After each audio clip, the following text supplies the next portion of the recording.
Law commission के chairman justice Rituraj Awasthi ji से हमने मुलाकात किया है और हमने उनसे रिक्वेस्ट किया है कि आप यूनिफॉर्म सिविल कोड या कॉमन सिविल कोड की बजाय इंडियन सिविल कोड का ड्राफ्ट बनाइए। यूनिफॉर्म सिविल कोड या कॉमन सिविल कोड पहले से बहुत डिस्प्यूटेड हो चुका है, इसके बारे में बहुत सारी भ्रांतियां हो चुकी हैं और हमारे देश में इंडियन पिनल कोड है, इंडियन एजुकेशन कोड है, इंडियन टैक्स कोड है। इसलिए अगर इंडियन सिविल कोड बनाएंगे तो कोई इस पर डिस्प्यूट नहीं करेगा। इसका नाम रखिए आप इंडियन सिविल कोड, यानी भारतीय नागरिक संहिता। भारतीय दंड संहिता तो पहले से ही चल रही है, जिसको हम आईपीसी कहते हैं, इंडियन पिनल कोड कहते हैं। और इस इंडियन सिविल कोड में हमने 10 चैप्टर सजेस्ट किए हैं। Chapter number 1, age of marriage, कि शादी विवाह की जो मिनिमम एज हो वो कितनी होगी और जो भी होगी वो सबके लिए होगी। अगर 18 साल रखना है तो हिंदू, मुस्लिम, पारसी, ईसाई के लिए, महिला हो या पुरुष, बेटा हो या बेटी, सबके लिए 18 साल ही होना चाहिए, किसी की 9 साल नहीं होना चाहिए। सबकी अगर 20 साल रखना है, 19 साल रखना है या 21 साल रखना है, हमने ये नहीं बताया कहा कि कितने साल होना चाहिए। हमने केवल इतना कहा है आप 18 रखिए, 20 रखिए या 21 रखिए, लेकिन चैप्टर नंबर 1 में एज ऑफ मैरिज को आप डिफाइन करिए और वो सबकी ओपिनियन आ ही रही है, क्योंकि सब लोग अपना अपना सुझाव देख ही रहे हैं। लेकिन जो कुछ भी एज ऑफ मैरिज होनी चाहिए सबके लिए एक समान होनी चाहिए। दूसरा हमने कहा इसमें आप chapter number 2 procedure of registration रखिए। शादी हुई उसके तुरंत बाद शादी का रजिस्ट्रेशन अनिवार्य होना चाहिए और वो शादी का जो रजिस्ट्रेशन का प्रोसेस है, जो प्रोसीजर है, वो भी सबके लिए समान होना चाहिए।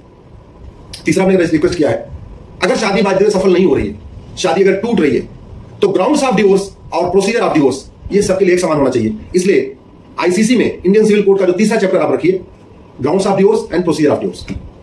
ट्रिपल तलाक भले खत्म हो गया, लेकिन तलाके हसन, तलाके एहसन, तलाके बाइन, तलाके किराया ये आज भी चल रहे हैं। एक तरफा होते हैं, एसएमएस के जरिए हो रहे हैं, व्हाट्सएप के जरिए हो रहे हैं, ईमेल के जरिए हो रहे हैं, कुरियर के जरिए हो रहे हैं, पोस्ट ऑफिस के जरिए हो रहे हैं, चिट्ठी भेज के। ये बंद होना चाहिए। भारत की परंपरा बिल्कुल अलग है। भारत में तो नारी तो नारायणी कहते हैं, भारत में तो गृहिणी कहते हैं। गृहिणी मतलब जिसका पूरा गृह रेडी हो उसको गृहिणी कहते हैं।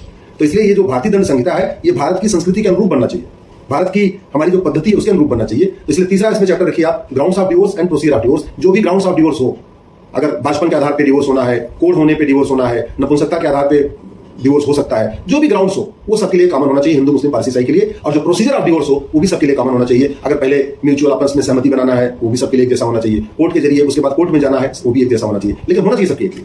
चौथा इसमें हमने सर्च किया है grounds and procedure of maintenance. Chapter number 4, grounds and procedure of maintenance.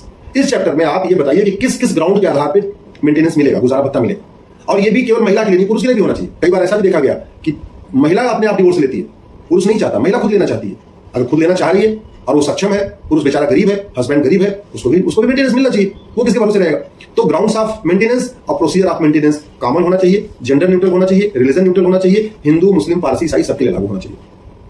Chapter number 5 इसमें हमने सजेस्ट किया है grounds of adoption and procedure of adoption.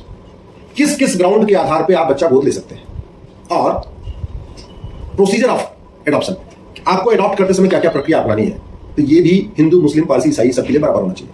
Chapter number 6 हमने गार्जियनशिप कहा है कि बच्चे के भरण पोषण का अधिकार, बच्चे की देखभाल का अधिकार, ये माता को भी होना चाहिए, पिता को भी होना चाहिए और ये सबके लिए, सब पे लागू होना चाहिए। ऐसा नहीं होना चाहिए कि मुस्लिम्स के लिए अलग, पारसी के लिए अलग, हिंदू के लिए अलग, क्रिश्चियंस के लिए अलग। ग्राउंड्स ऑफ गार्जियनशिप और प्रोसीजर ऑफ गार्जियनशिप ये भी जेंडर न्यूट्रल होना चाहिए, रिलीजन न्यूट्रल होना चाहिए। चैप्टर 7 हमने इसमें सजेस्ट किया है सक्सेशन और चैप्टर 8 सजेस्ट किया है इनहेरिटेंस, यानी विरासत का अधिकार और वसीयत का अधिकार, ये भी सबके लिए एक जैसा होना चाहिए। विरासत करने की जो प्रक्रिया है, जो प्रोसीजर ऑफ सक्सेशन है, प्रोसीजर ऑफ इनहेरिटेंस है, ये भी सबके लिए एक जैसा होना चाहिए। इक्वल राइट होना चाहिए, बेटा और बेटी को समान अधिकार मिलना चाहिए और वो हिंदू को भी मिलना चाहिए, मुस्लिम्स को भी मिलना चाहिए, पारसी को भी मिलना चाहिए, ईसाई को भी मिलना चाहिए, अलग अलग नहीं होना चाहिए। चैप्टर 9 हमने इसमें सर्च किया है पॉपुलेशन कंट्रोल। भारत की 50% से ज्यादा समस्याओं का रूट काज पॉपुलेशन एक्सप्लोजन है। जनसंख्या विस्फोट बहुत बड़ी समस्या हो चुकी है, इसलिए हम दो हमारे दो, ये है चैप्टर नंबर 9। एक पति और एक पत्नी और सबके 2 बच्चे, 2 से ज्यादा बच्चा नहीं।